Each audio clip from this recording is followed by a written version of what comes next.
another another interaction that I had with your father is my boss, Dave Story, asked him if he would do a book called Claremore Yesterday, and what it was, Yesterday and Today. And what it was going to be was not, we weren't going to write a book, but people would furnish us pictures, and we would reproduce those pictures in this book. And Elmo was tickled to death at that. This was after he had retired, and he was kind of excited about it. And it was agreed that they'd bring their pictures to me, then I would turn them over to him, and then he got sick. And he couldn't do it. So I had to take it over.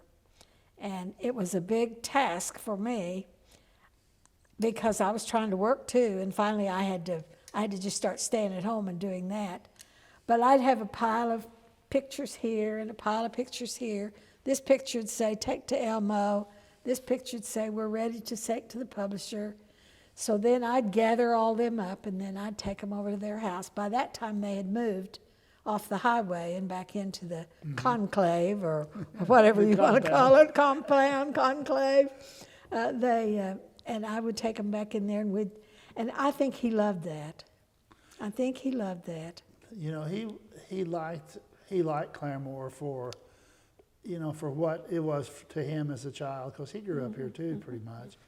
But he was, I know that, you know, he took pictures too. We'd go around town, but he was the good at identifying things.